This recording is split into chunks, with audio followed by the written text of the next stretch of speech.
and expanding on that for all of our people tuning in today.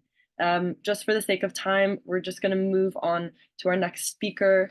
So thank you, Carolina. And next up, we have Jorge discussing the Chavista movement on the streets in Caracas. So Jorge, if you're able to unmute and start, it's over to you.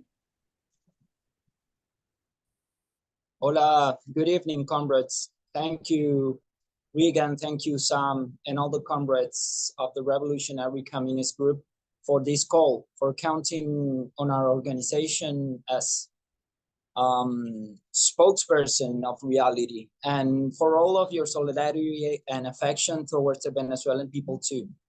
We would like to contribute some elements that we consider relevant for today's analysis and the presidential elections and the attempted coup d'etat.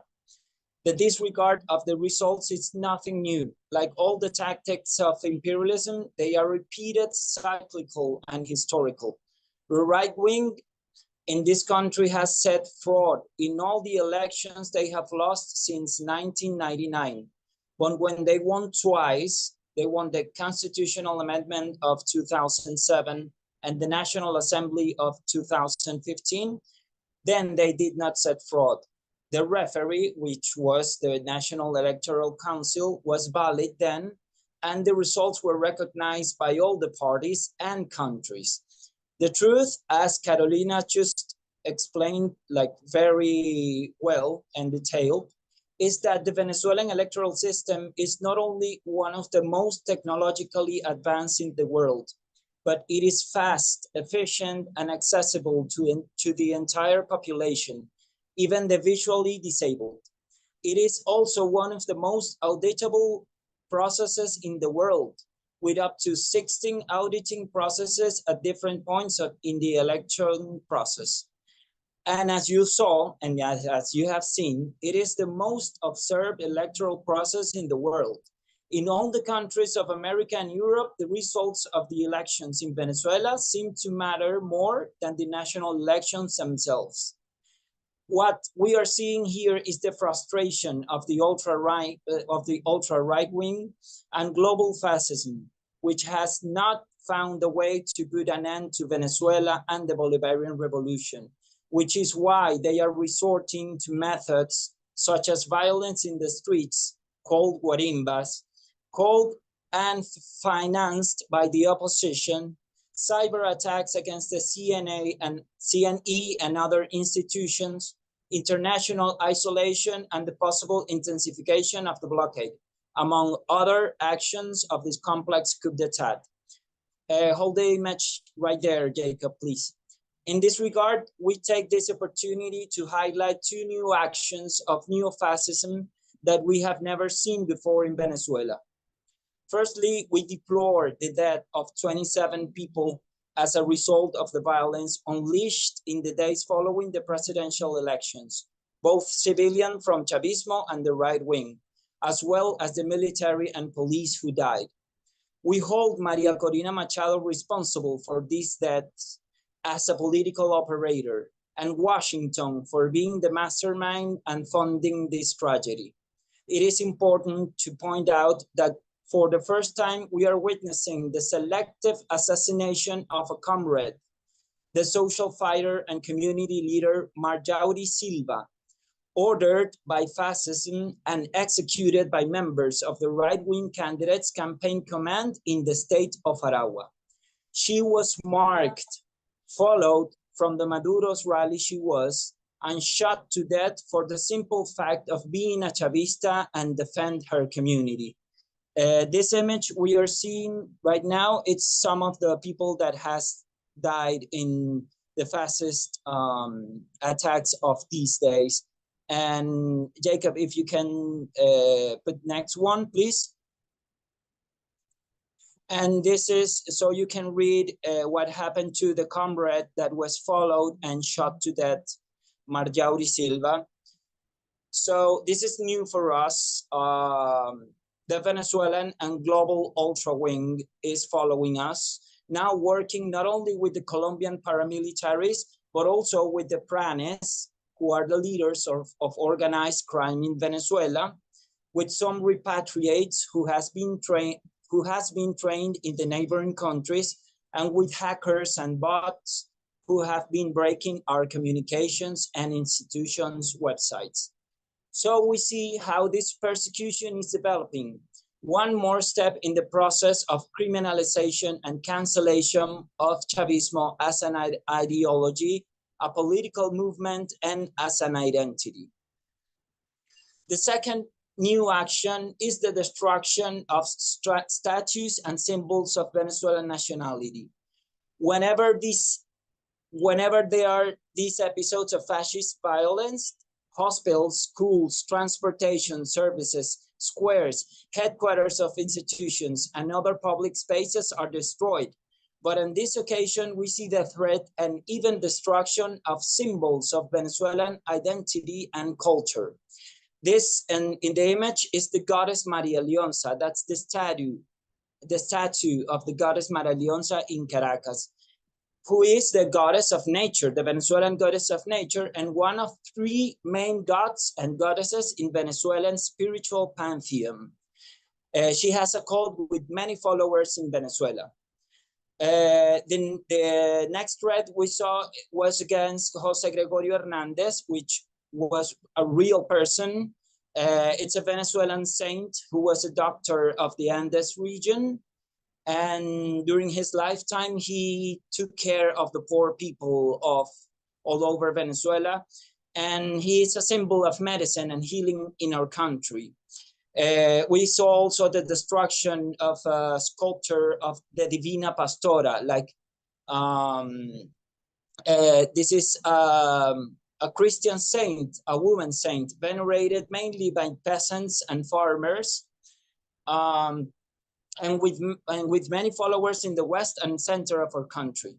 And of course, they destroyed several statues of Hugo Chavez, whose figure has transcended that of a former president or political leader, and its root in the common sense and cultural imaginary of the Venezuelan people.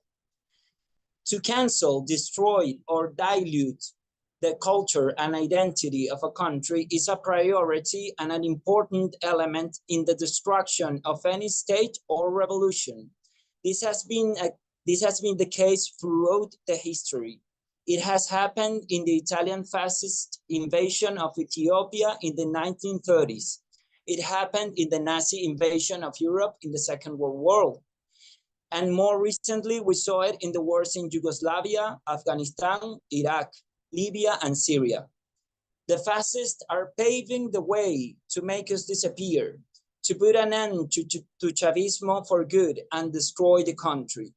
The blockade, the media, and the social networks have already done the first part of the job, criminalizing Venezuela and everything Venezuelan.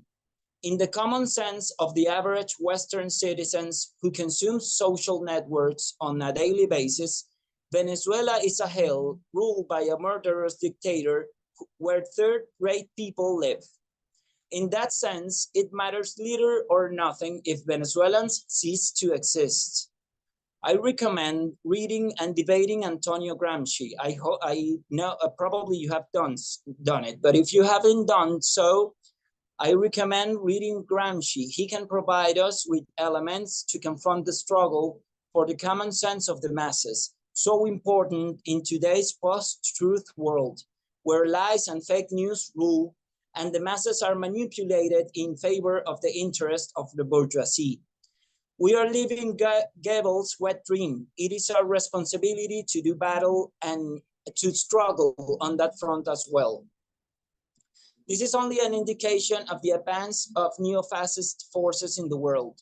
From Venezuela, we raise our voice so that we become aware of this and organize ourselves to explain to the people what fascism has done to humanity, to identify clearly what their historical class enemy is, and to unite to fight against them.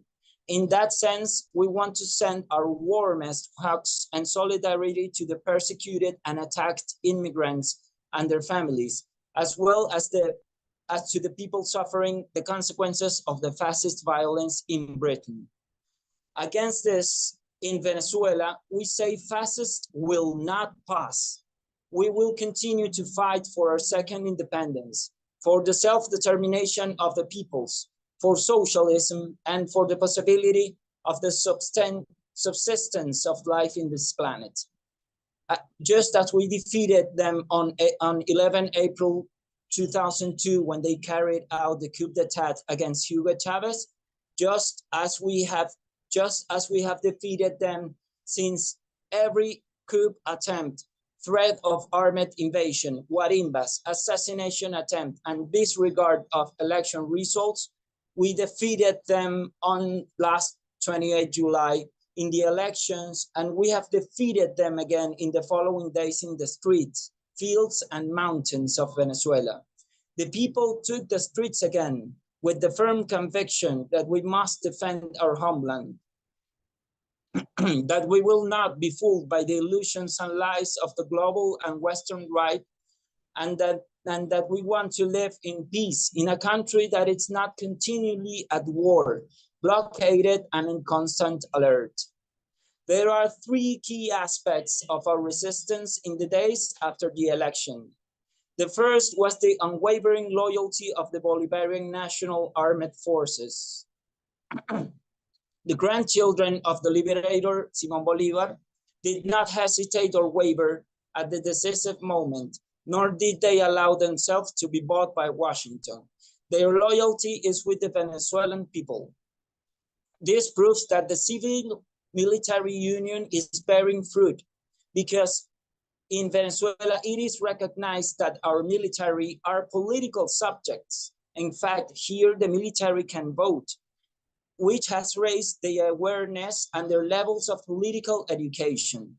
The work of the armed forces in the territories with the grassroots organizations and community councils and communes, and the development of the national militia has also generated new relationships at the grassroots, a new structure and a new social fabric that is very difficult for the enemy to dismantle. Secondly, the consolidation of our government and the undisputed leadership of President Nicholas Maduro. As you can see, there are no uprisings in the army or in the institutions. On the contrary, the unity and strength of our institutions was evident. Throughout the development of the coup d'etat, the executive, electoral, legislative, and judicial powers worked to contain it. And we gave the final blow to the coup d'etat this very week, with the approval of the results of the presidential elections by the Attorney General of the Republic. With the blessed acts that Boric is so demanding. Although we know Boric does not need the acts to play the bootlicker of imperialism. The acts are there. They are just an excuse to continue attacking Venezuela. President Maduro is also consolidating himself as a cautious, reliable leader, a strategist who's undervalued by almost everyone, but who is still there, governing a blockaded country in constant war and gradually improving social and economic indicators, creating conditions, generating conditions for the working class, and advancing in the construction of the free and sovereign Venezuela we want. The third element we want to highlight is the awareness, political education, and capacity of the Venezuelan people to organize and mobilize. At first, we were spontaneous demonstrations. There were spontaneous demonstrations of support. Then they were coordinated and called directly by President Nicholas Maduro. We gathered in the city center of Caracas, around the Miraflores Palace, which is the center of executive power in Venezuela. I was there all those days. On the contrary of what you might think, there was joy, peace, and a lot of comrades sharing conversations, strategies, talking, meeting, gathering again. People were there because they had decided to be there. People were there because they had convictions. They were not obliged to go there. I saw several faces that I have not seen for a long time in Chavista demonstrations. And this is something I want to emphasize. People were there out of conviction. It wasn't just the hardliners of Chavismo, us unconditional supporters. There were people there who, for various reasons, such as disagreements with certain policies, parties, or mistreatments in certain institutions, had distanced themselves from Chavismo or the government. I think they remembered that the enemy is real. They saw the violence they unleashed and the violence that might come if they win.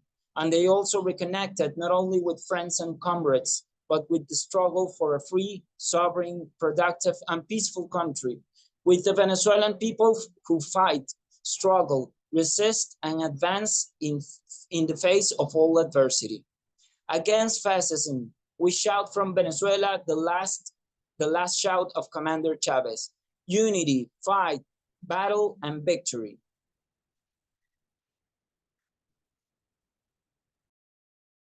Thank you so much, Jorge, for your incredible contribution and speaking to us about the resistance of the Chavismo movement on the ground in Venezuela, in Caracas.